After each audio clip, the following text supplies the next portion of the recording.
Okay, on this episode we are going to be working on Lemax. Sorry, power supply just fell out of its bag. Lemax something or another. It's a Christmas house. It doesn't have a name on the box. It just says exterior lighted. Oh, there it is. Thicket Falls Cabin. Oh, jeez, that was a pain in the butt to see. It's in the small print there. Alrighty. I bought this as is, as you can see, $22.49 last year because it was quote-unquote broken. I don't know. I opened the box. It seems to be brand new in box. I put it together because it does come in some pieces. This isn't attached. This isn't attached. The power supply, of course, is off to the side. It was still wrapped in its bag. That's what I dropped when I was showing. I don't know what's wrong with it, if anything's wrong with it, truthfully, because it looks totally fine. But we're gonna test it out. And this is one of those fogger ones, which has that wonderful spring-loaded wick. And this one uses a really long one. So, that everybody complains about, especially this year with the two Halloween ones that seem to be either you get one that works or don't. For the creepy Isle of Creepy Jacks and the other one that I forgot the name of. It came with two replacement wicks. So, they're the same as the other Halloween ones, except those are much shorter, about 1/3. So. And it was weird because it came with two manuals, so just in case you, I guess, lose one. I have no idea. And it gives you the same information that most of them do that have the fogging systems. It tells you how to operate it, ensure your levels are good, check the switch, check your parts, add your water. They're magnetic, the whole 9 yards. Oh, and take the tape off, which I already did before I started filming. Is this was taped on with a piece of tape. It shows you right there. I removed the tape because I figured y'all could figure that one out. Also, I wanted to have it mostly set up so I can just pour some water in here, maybe pre-soak the wick a little bit, and see if this thing actually functions. And then probably take it apart and see how it works. Because so many of these fogger systems fail, and this was only a $22 house, it might be worth dismantling because this is the same fogger system they use. It just uses a longer wick. So, anyhow, I don't use tap water, especially out where I'm at, because we live in Arizona and our water is it's freaking hard. I don't use distilled water because a lot of things require mineral, and distilled water has no mineral. So I use bottled water, which is a good in-between. It has some mineral in it. If you ever read your bottled water, it's not just water. It's got potassium and other things in it to balance the pH or alkalinity. I don't want this to sit for 10 minutes. This is why I'm doing this. I'm dipping the wick in here, because if you read this, it tells you to fill it and let it sit and absorb the moisture. I don't want to wait that long. We want to pre-moisten the wick. And then I'm going to fill this up. And actually, I'll find out if maybe the problem is it doesn't hold water and it'll just be leaking all over my bench here in a minute.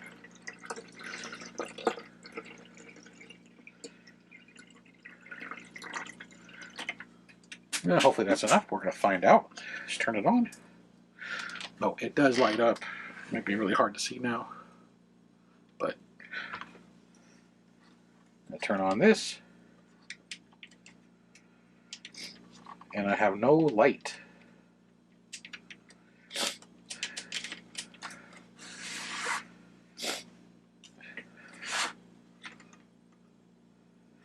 The sensor appears to be covered in water.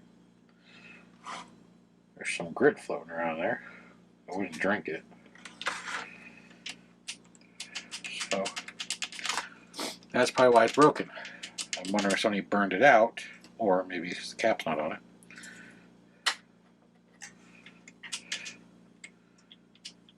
No, it's actually fogging. It has a burned out LED. I don't know if you can see it shooting up the mist.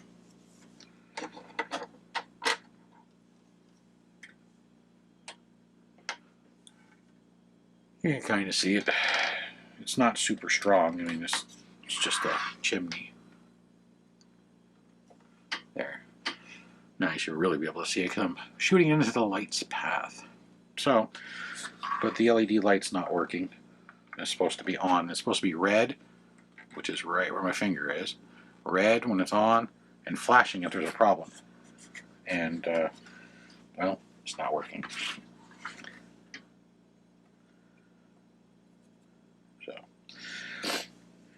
So yeah, maybe that's what they're referring to. Maybe the problem isn't that it's broken, it's the problem is it's got a burned out LED.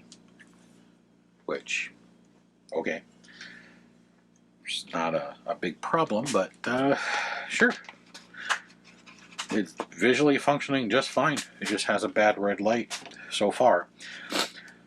But I'm still going to tear this thing apart so we can find out how this works. And what potentially could be the problem on other fogging systems used on other houses, whether they be Christmas or Halloween. So, pardon me, I have allergies, and right now they're really, really acting up. So, I'm going to pull out a voltmeter, because I want to test up here, see what kind of powers we have. Because the wick absorbs the moisture and brings it to the top. That little circuit board that's under that magnetic cap is what does all the work. So, right there. So, we're set on DC volts. Just going to leave it running. We're going to pop that off.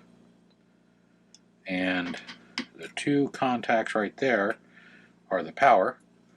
And I have no idea what these are, or those, because this only has two pins right here. Again, I don't know if you can see it. It's not like a super heavy, but it is pumping out pretty good. It actually does kind of look like a chimney. So this one they did a pretty good job on. I'm actually impressed.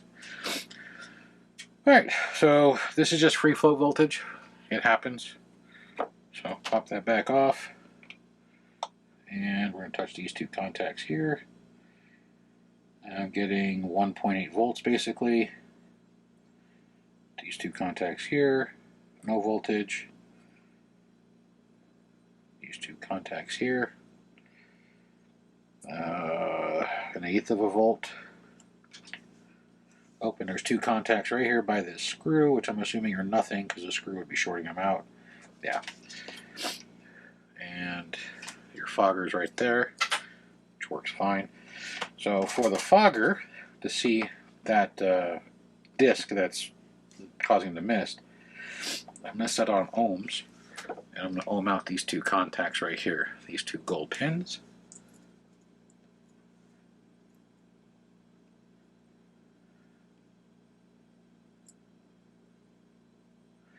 Well, it jumped up to 30 some odd ohms and then stopped. So either I lost continuity,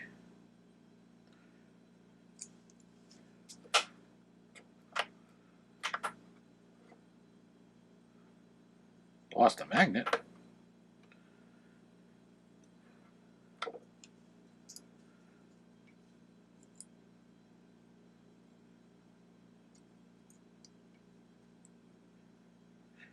alright, well, it had some ohm rating, now it doesn't, but the magnet came out. That one, it's still stuck right there.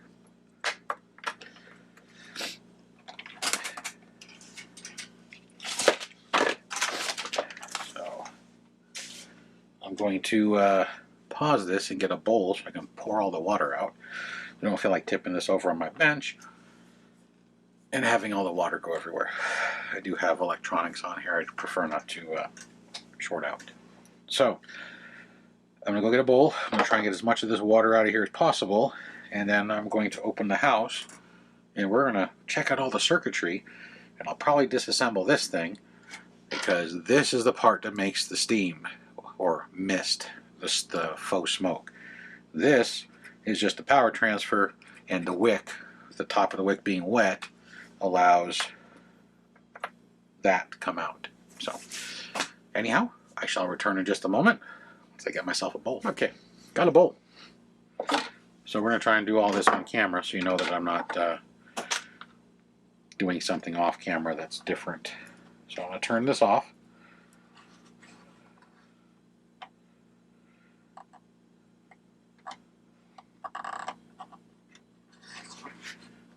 There it is. So it's off. And it turns off pretty fast. Once you flip the switch, it's on, insta off, insta on. So there's that. Gotta turn off the power and unplug it in case any of the water drips inside. We don't short out the circuit board with live juice.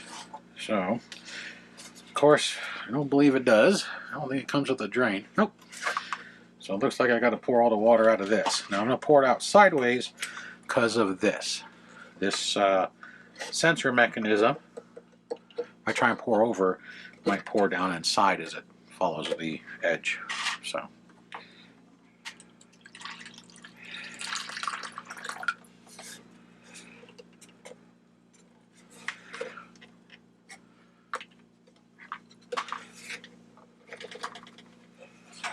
Alrighty. There's the water. Water and the wick have now been removed. Now let's open this thing up.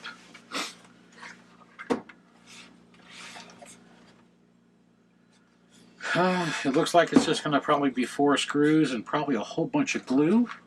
It could be wrong, but we're going to check. There's nothing on the bottom except for the plate with probably the mechanism sitting here. I'm assuming there's going to be some screws under these. No, there can't be any screws because these two don't go through. It's just glued on. God, that sounds horrible. Yeah.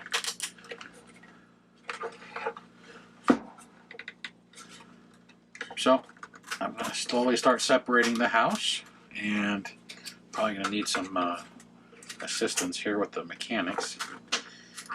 There we go.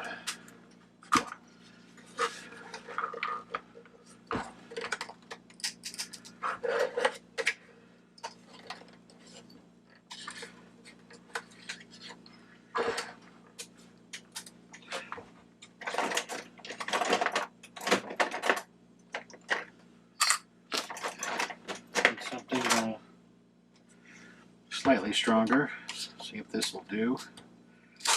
Yes.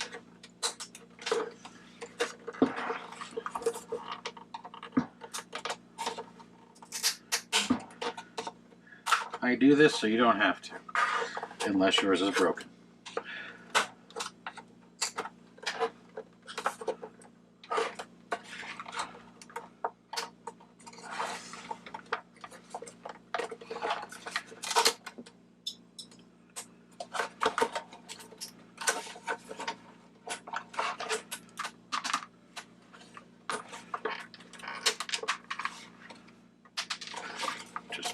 Knock the shield off, or the bobsled.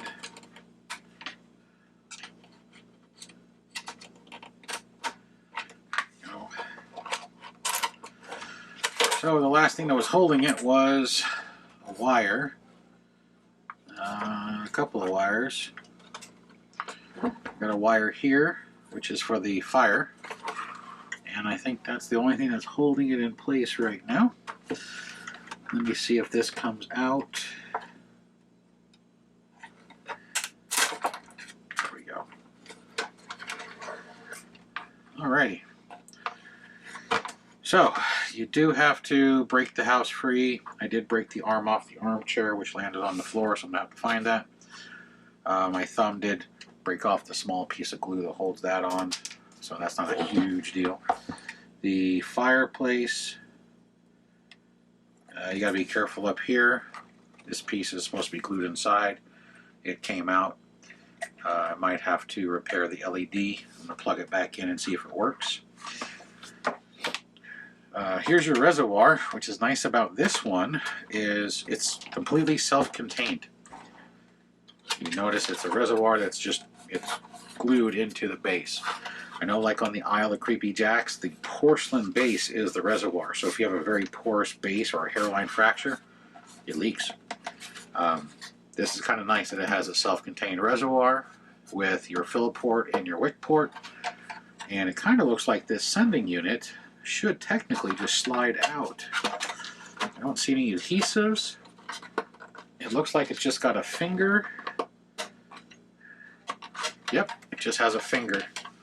So here's your sending unit. These are the electrodes, or the wires that run down the side. And this one's already rusty, and I'm not sure why. I've never put water in it till just now. So it may have been a return. Excuse me for a second. Yeah, they're rusty. But anyhow, here's the wire. Basically, these are just sending continuity. So there's electricity going through, probably the black wire, and then the water sends electricity across through the water to the green wire. They use these like in RV tanks for their freshwater system, and they have multiple pads so it can detect how high your water level is. It's an old technology. Usually they just use coated wire so you don't get the rust. I'm really surprised that these are rusting. Or it was used as a display and they were using hard water. Hard water, because one side's worse than the other. This side's all corroded and has chunks. Through electrolysis, minerals will go from positive to negative. So you'll get one side that is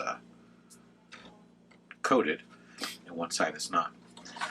So I'm going to remove the base out of the screen here. This is right here. I'll show you the inside. Here's your wick port. And there's a spring in here. Here's a little groove in the side, both sides. Here's the fireplace. Here's the fireplace LEDs, which probably don't work correctly, but we're going to try to find out. Here is the circuitry, which is very basic, it looks like. And then here's your switch box and the wires that run around. Now these wires are all the same color, except for the plug for the power switch, which is white and gray, and the power port, which is black and red. Every other light is the color is the same. So you don't want to mess them up, because you don't want the sending unit to tell the light something, or vice versa. So if you have to take that little circuit board out, make sure you mark the plug or which wire goes where. So,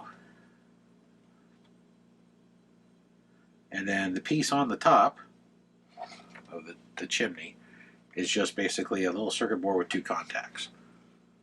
I know the circuit board has 4 sets of contacts, but looking at it from the bottom, it's just the two big ones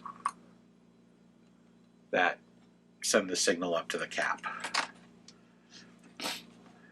So, if you're having a problem with a mister system, it's going to be in this top piece. First, make sure your magnets, if they fall out, that it's not causing it to kick it at an angle, and these 2 spring-loaded pins right here aren't losing contact. If you have corrosion from the water, moisture builds up on these little copper pads, clean them off. A Q-tip or a cotton swab with some rubbing alcohol. I recommend 91% or stronger. Clean the contacts, clean the pins, a good connection. Just like when you have a battery that explodes and you get the spring that's covered in acid or the plate and you have to scrape it so your TV remote works again, as an example. Same thing. This would be technically more susceptible because when you do this, you're putting moisture in it, and moisture causes corrosion. So, alright, so we're going to take this apart, and I'm sure this is probably really glued into place, but there are 2 open squares, and I'm going to see if it'll just budge by putting a little pressure on it.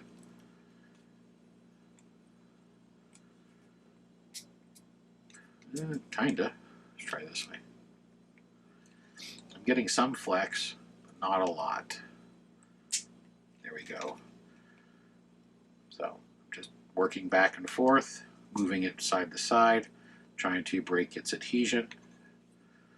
If it doesn't work, I will fire up the heat gun. I don't want to fire up the heat gun. Reason being is I don't know what's in here or what temperature it can handle. So I'm afraid if I heat up this whole area, I could damage the plate or damage the little circuitry, which I don't know what it would have for circuitry. This empty hole is just empty.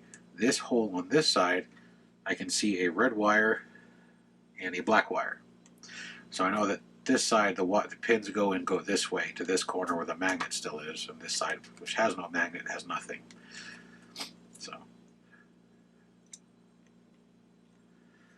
but it does flex a little bit. I might be able to get the spudger in there and help pop it off. So let's try.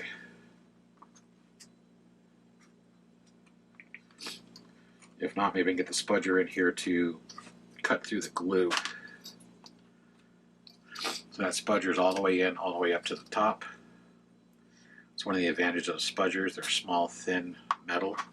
So I'm going to do it on this side as well. Spread it. And this one's a little harder because of the magnet. There we go. All the way to the top. And the back is the only thing that's still stuck. I'm going to force it in.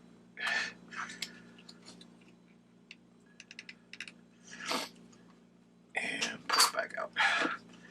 Now let's see if I can pry this thing out.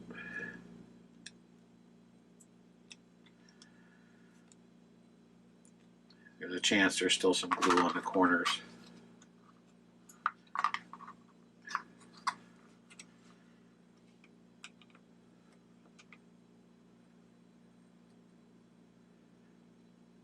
Come on, you're starting to move. That's one of the advantages of the spudgers. You can see how much I have it flexed. It keeps a constant tension on what I'm doing. Disadvantage is it acts like a catapult and will throw the center out if it catches right. Might even hit the camera. Might be cool.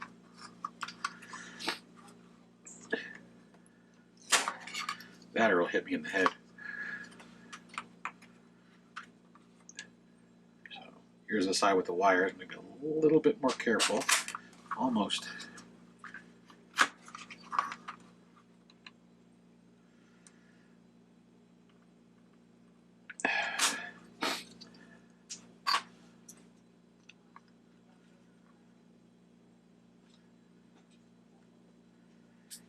Come on.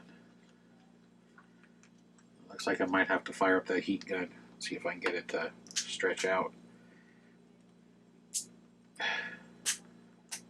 Wait, got it.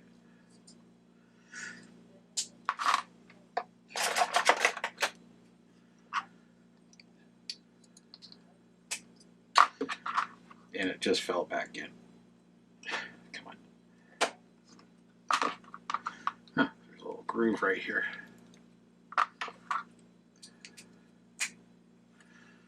Alright, well that magnet just came out. So the glue they use isn't very good.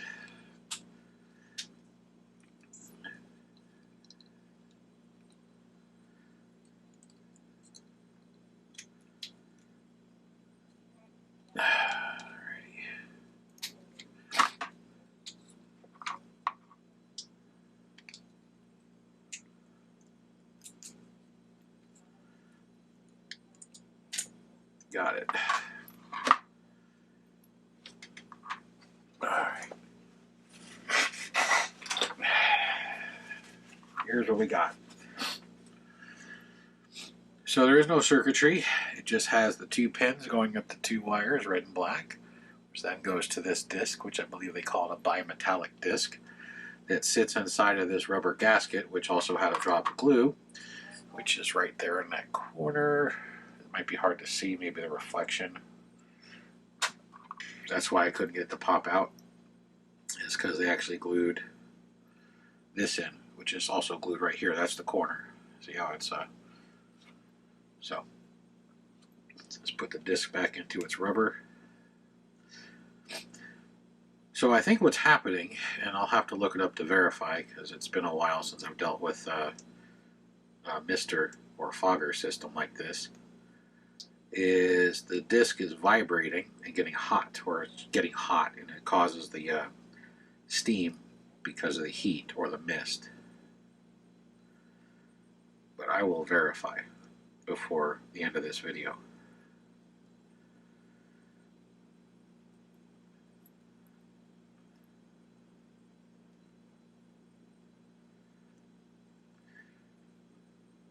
The piece of rubber actually is a C channel, and this fits in the middle. You can see it's actually inside. Then there's a notch on the top for the wires. So I'm putting it back together so we can watch it again.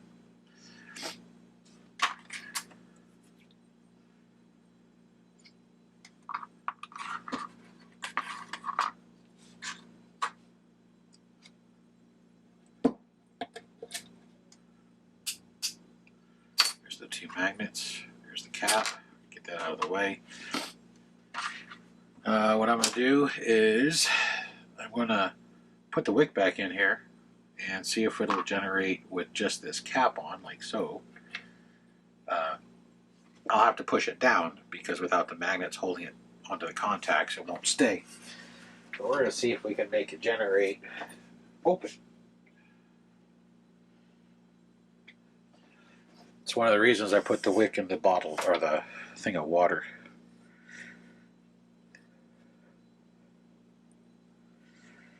And yes, I know that the reservoir is over here with the spring. So put it back in, turn it back on, turn that on.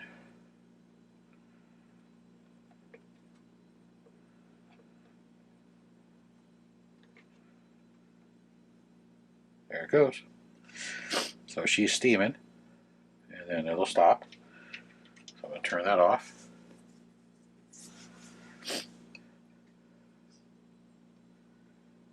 And it's steaming at a low voltage because we're only getting about 1.5 volts, 2 volts out of that.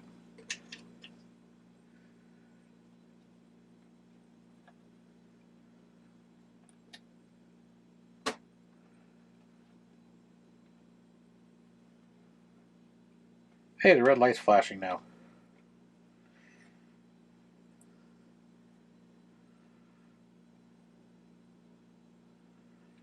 So now it's detecting a problem.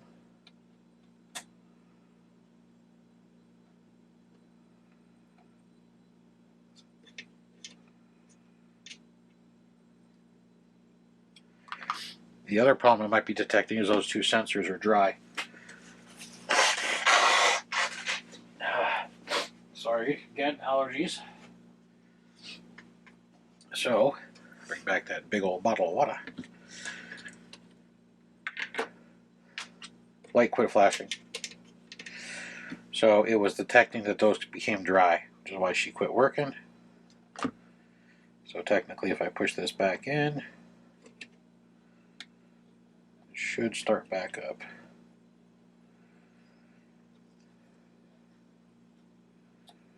There we go. We got steam again. So, it's a very simplistic system. They're still using it. So if you're getting the red flashing light and you're not getting any fog, give me a second again. I'm so sorry. Like I said, these allergies are killing me.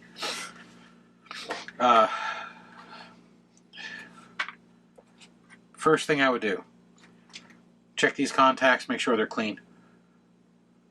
I got some water on it from pulling the wick out. Rubbing alcohol, best way to clean them.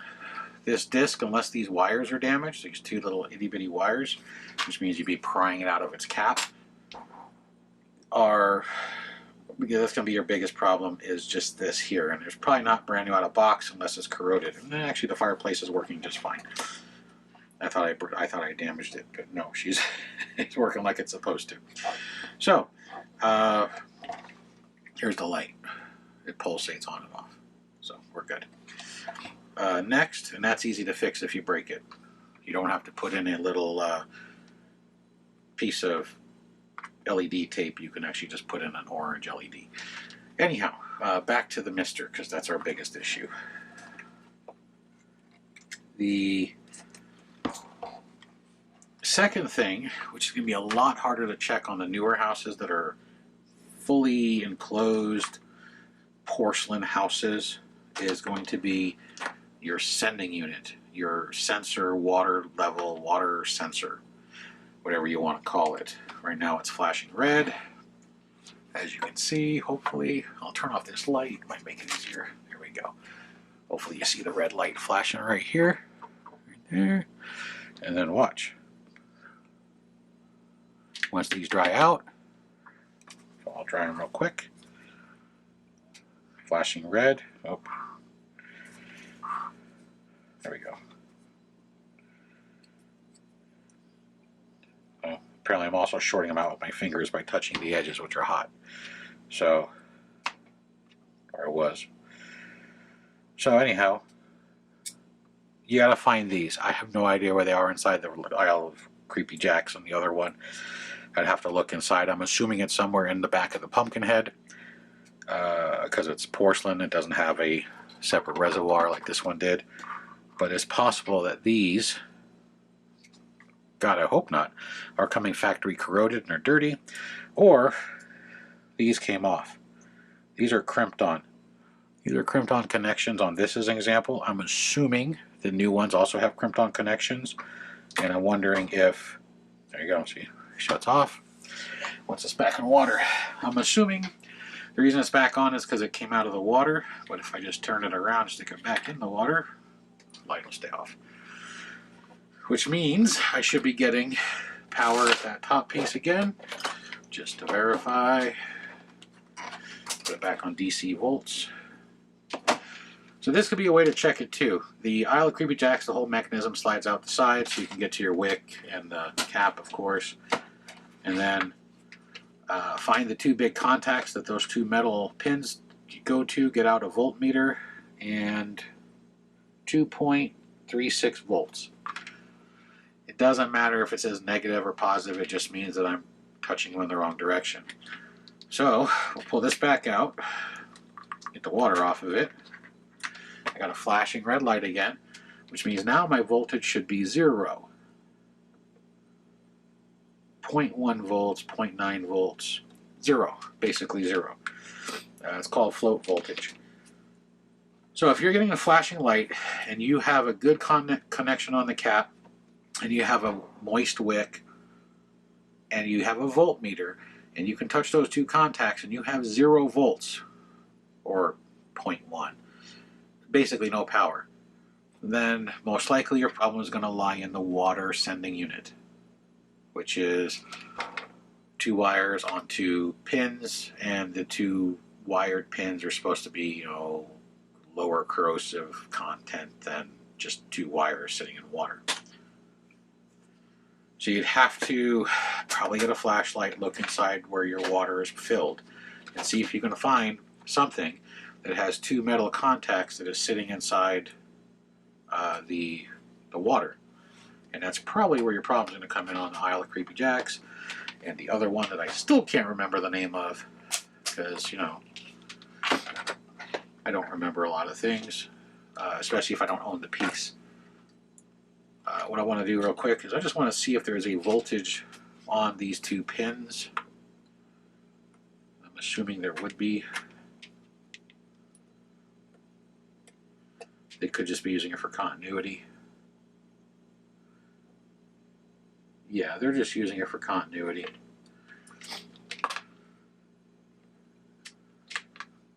Basically, there's just power going in and power coming out, and when the 2 touch each other, it makes a connection. It's a switch using water as the off on. So, and then when it goes to an open circuit or an open line, the little red light flashes. Because without this attached, I can make the light turn off just by shorting out the contacts, like so. And then once the contacts come out and they dry off, the little red light's back. So if you're having a flashing red light issue and it's full of water, your problem is most likely the sending unit to tell it that's full of water. If this isn't flashing and you're not fogging, Then the problem is going to be from the circuitry up to this bimetallic disc. And since I'm talking about it, let me look it up, make sure that's what it is.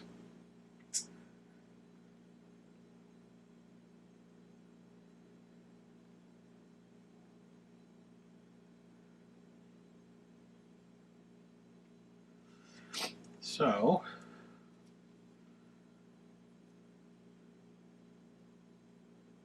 it's called ultrasonic mist maker. There we go. And if for some reason your mist making disc is bad, you can buy them on Amazon. You can buy that bimetal plate that's right in the middle. You just need to know the diameter, so you just have to measure the diameter and then solder the wires on. But it is called an ultrasonic mist maker disc. And it says it's metal and ceramic, which this one looks like it's just metal and metal. Oh, no, there's ceramic on the edge. So if your mist making disc, oh, and here's some with pigtails already attached to them on Amazon. So, yeah, they come in 20 mil, 16 mil. Let's, you know what? Why don't we check the diameter of this disc? We have it out, and I have a metric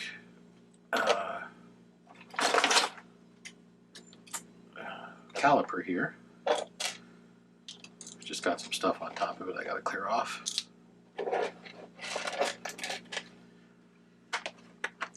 Because, if I remember right, all of Lemax foggers use the same size disc. At least all of the modern ones do. So 2021, 2020, 2019. To get an accurate dimension, you do have to pull it out of this rubber holder. So I'm going to pull it out like so. Zero out my machine here.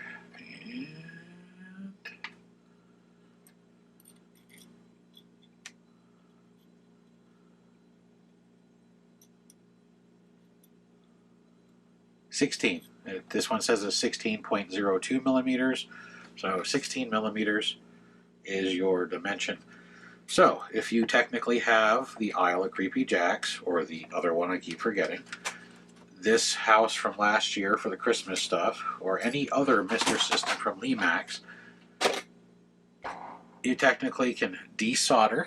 You can see there's a solder joint there, and there's a solder joint on the very edge of the tab down there, and you can replace your disc.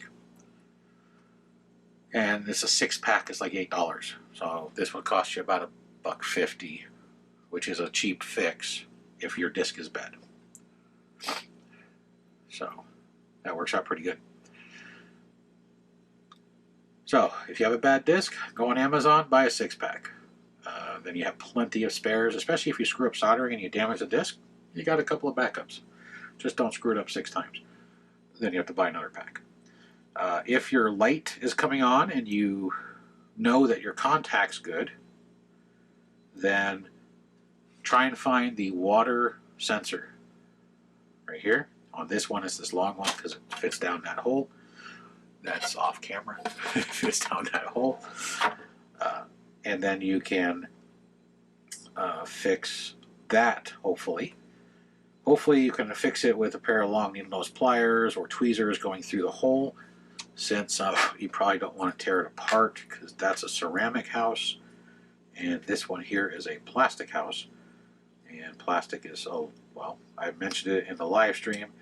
A lot of people don't like it, but plastic houses are generally easier to work on and they're easier to repair, because popping this off with a ceramic house, you risk cracking the ceramic and breaking the edges here, chipping them. With a resin or plastic house, which this one is resin technically, with a plastic base and plastic innards, you saw how much easier it was to come apart. As much as people don't like the plastic stuff, it's technically going to make it more user-friendly, so when you do have a failure, you can fix it yourself. So I am going to find a piece of the arm that fell on the floor, glue the chair back together, but I'm going to glue the house back on. I'm going to use hot glue, not the hard glue like they used originally, and that way it's serviceable in the future. I should never have to open it because I can get to this through here, and there's plenty of slack on this wire. As you can see, it is long. But just in case I have to open it because I lose the flame or I lose the spotlight there, or heck, this red light fails, or even that light fails, because that's all it has for lighting. Alright, 1, 2. Yeah, that's all it has for lighting. So if I have to open it back up, the hot glue is much easier to separate. Whether I use a screwdriver or a heat gun, it's much easier, much faster. So hopefully this helps. It's not a very exciting video. There's no really big moving parts or anything. It's just a metal contact up here, a contact right here. Make sure they're clean. Make sure your wick is wet. You saw what I did is I dropped it in a water bottle, let it absorb the water, and turn it over and did it again. So that way it's primed. Make sure that your spring, because they all have a spring, is in and you didn't lose it, because the spring keeps the tension against the back of this disc. You don't want the tension so much it lifts the disc off. The magnets are only so strong, and they did a really crappy glue job on this one since they popped right out. These I will glue back in with Gorilla Glue so they'll last longer. Hot glue, they would pull off. Next, if you still have a problem with the flashing red light, look for your water sending unit.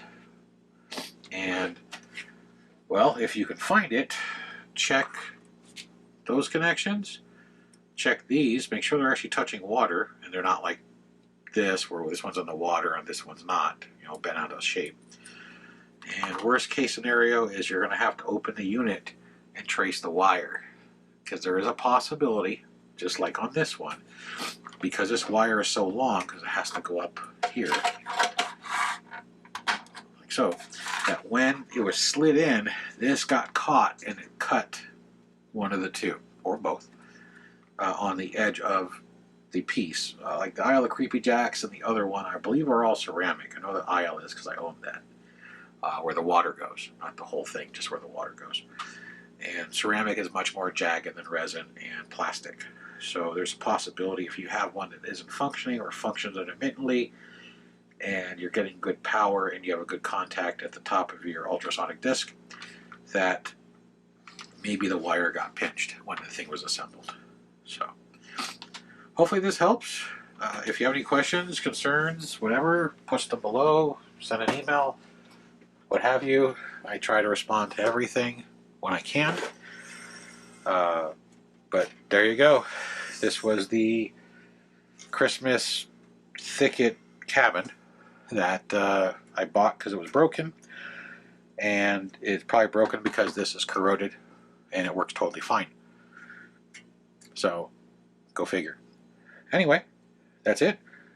And hopefully this tutorial of what to check will help you out with your other misting systems, whether they be a mini house or those little foggers that have the LEDs on them for you get from Spencer's or somebody for Halloween. You can put in punch bowls and stuff, because I have a few of those too. So that way you can fix your stuff. You don't have to keep spending money on replacing it. So, but anyway, thanks for watching. Until the next one, have a good one.